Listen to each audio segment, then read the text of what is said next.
Hey everyone, in today's video I'm going to talk about the perfect webinar script. So, if you have an online business, if you're a copywriter, in this video I will tell you why you should learn this perfect webinar script and apply this framework in all of your webinars. So let's just get started. This framework is for Russell Brunson and I took it from his book. So let's start with the framework. I'll teach it to you in a simple way, very simple and easy for you to understand. Just watch this video. So why do you need it? So if you're struggling, so here's a problem. Some people struggle to transition from the presentation to the close, to the sales pitch on a webinar. So here will be the solution in this script, a very simple solution. How to give the perfect presentation. Everything will be here. Like if you struggle with the presentation, with the intro, with the sales pitch. So in the introduction, you want, like, this is the most critical part of the webinar. So you want to hold people's attention. You want them to stay here for the end.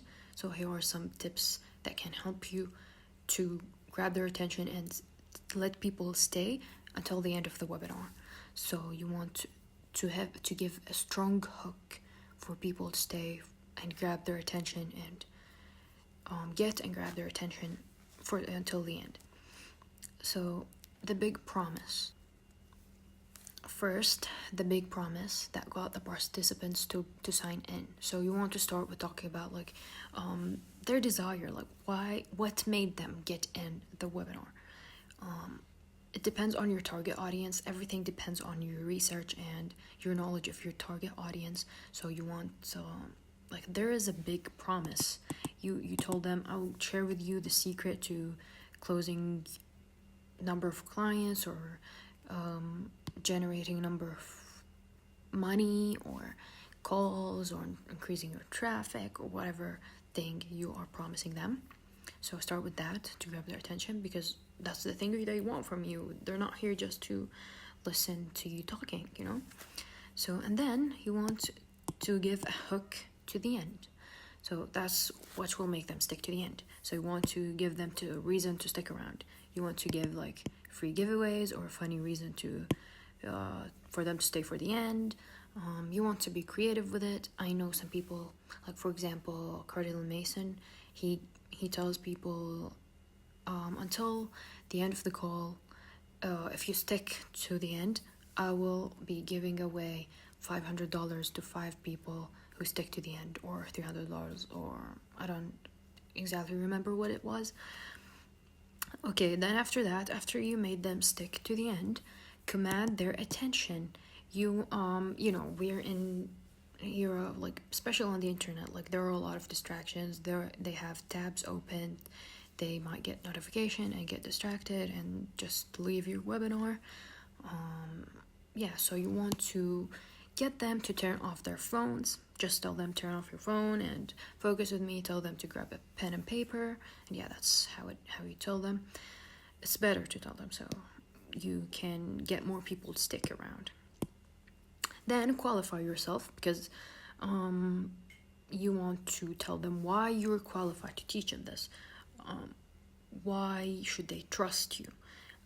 Tell them their story, because not everyone are necessarily know you. If you have content, there are people are different. Some people might know you from your content, some people might not.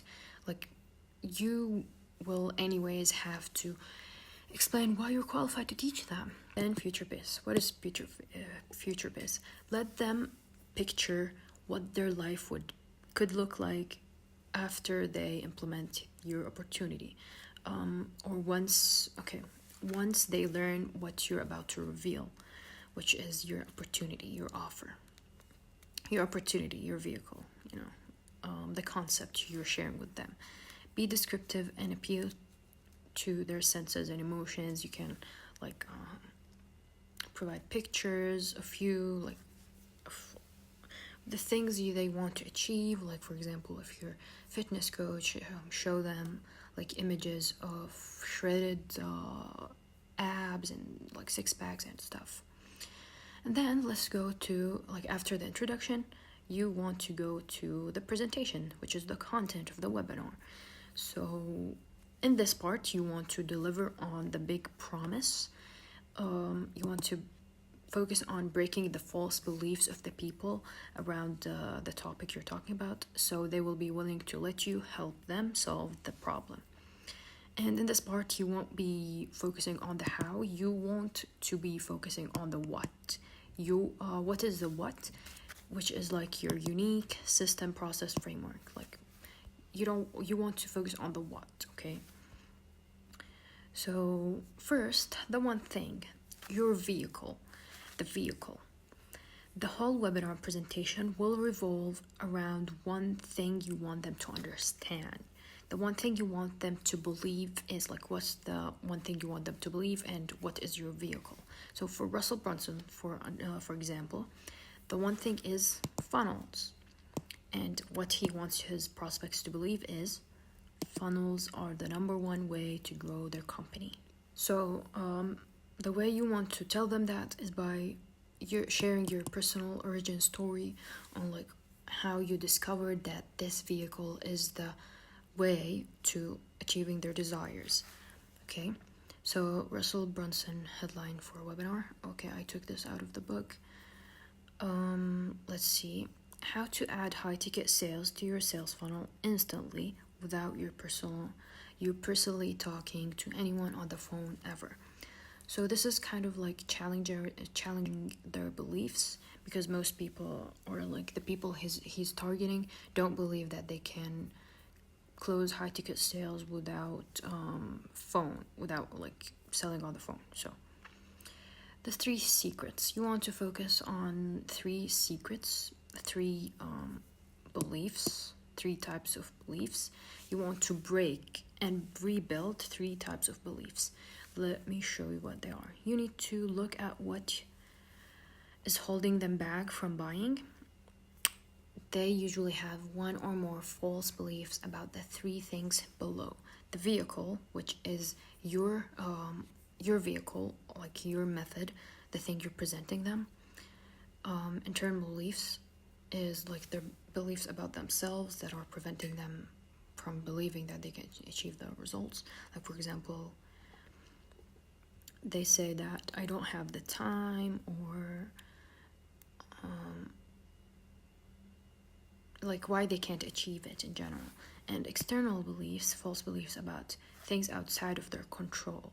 So like their environment, my environment does not let me, like my family or my spouse is not supporting me, or all these external beliefs which you like shouldn't have. Like, it's a red flag as a person. It's all about you. Secret 1, false beliefs about the vehicle. So you want to break that false belief and rebuild it in a way like, okay, rebuild it for them. So for example, the best model for making money online is to sell information products or e-commerce products. And how you, like, that's what the prospects are believing. Like, that's what they believe. So you want to rebuild their belief by telling them you can make more money in 1 day selling high-ticket products than you can in a month by selling normal products. So it depends on your thing. Like, you want to figure out what your audience's false beliefs and rebuild them by facts, like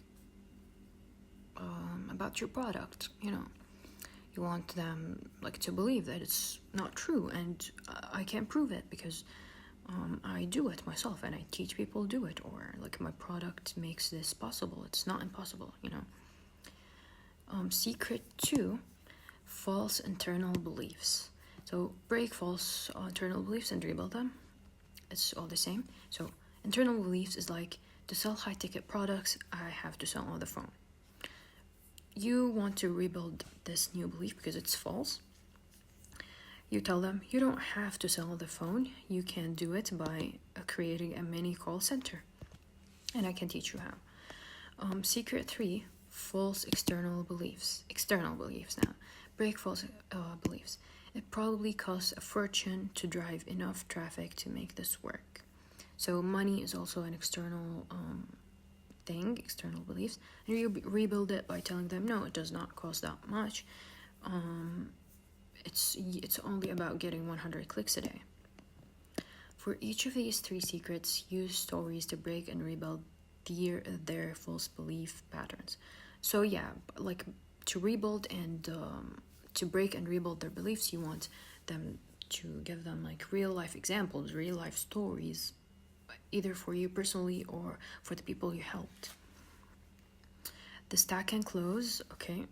Then after that, you want to transition to your pitch after you finish the presentation, which is about breaking and rebuilding beliefs, which is about the vehicle, about your vehicle. You're presenting them about your one thing, your vehicle, and yeah, and then you want to transition to the stack and close.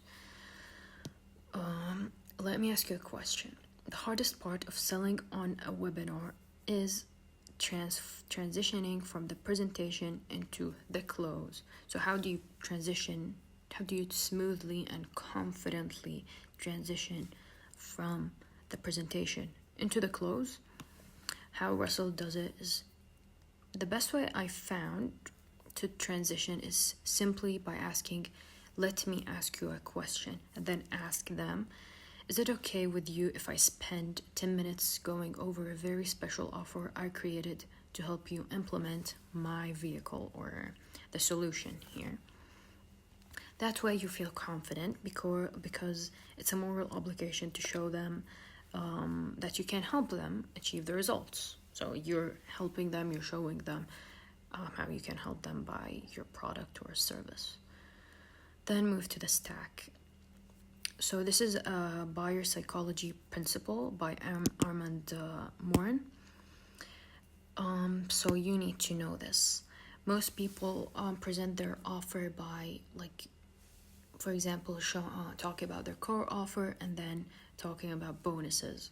And in reality, the only thing your prospects remember when you sell is the last thing you showed them.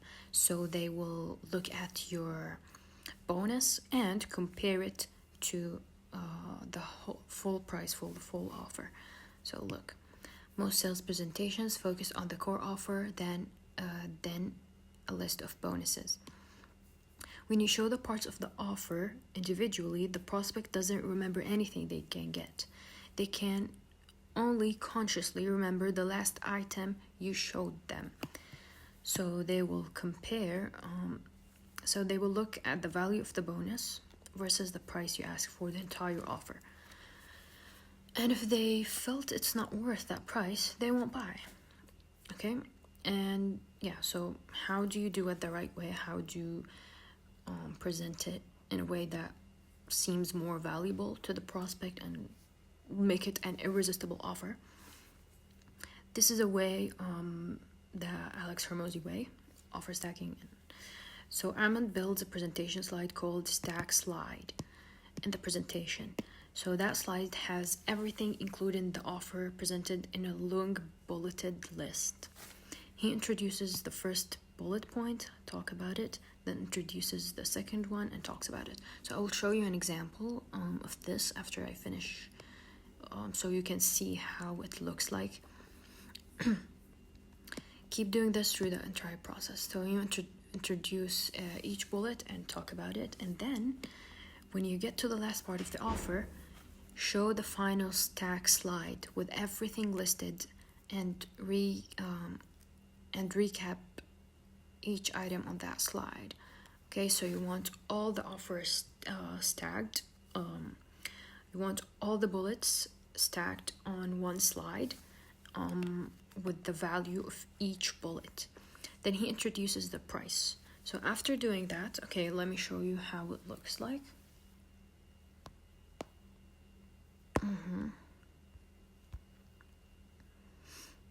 So this is KJ Rainey. He's a copywriter online, teaches you copywriting. So here's how. Let me show you the bullets. Here are the bullets. Let me read them with you. How to find high-paying dream clients who will pay big money for your new skill. Their traffic combined with your digital persuasion will print money. Value $997 in value. And then the second bullet, he introduced the second bullet, 990 in value. And then the third bullet, 597 in value.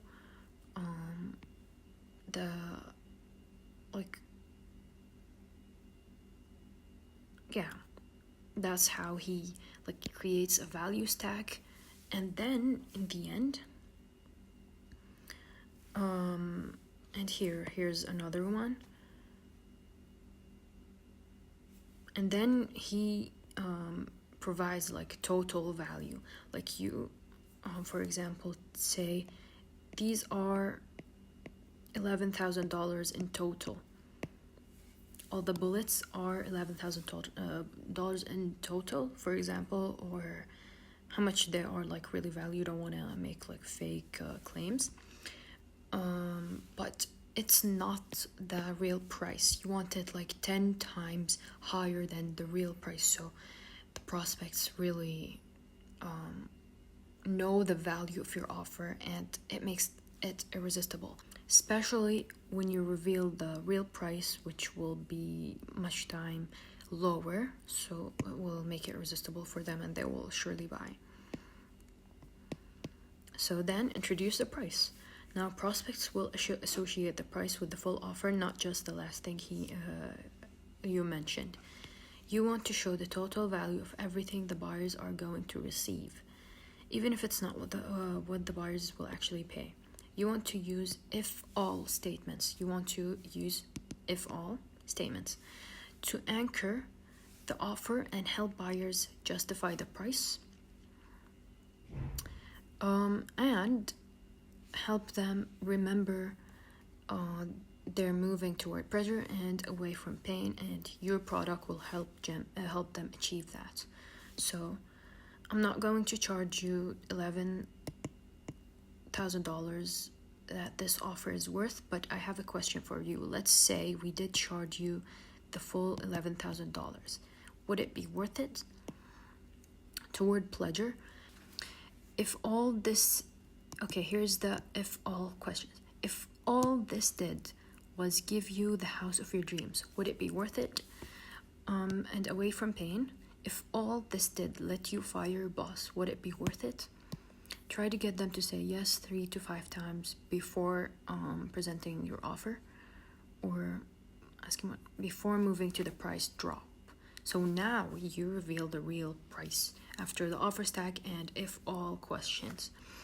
Reveal the real price. It should be much lower than the price you give them after the stack. So here's what you say. I'm not going to charge you the $11,000 that this is worth. I'm not going to charge you $4,000. I'm not going to charge you the $2,000 that most of you were probably assuming when I was going to charge. So now you tell them, because you are here today, I'm going to give you a very special price of just number of dollars that is much lower than the 11,000. So say for just $500. And this is kind of urgent because on the webinar you will be telling them you can only get this offer now on the webinar, and you'll even have limited spots.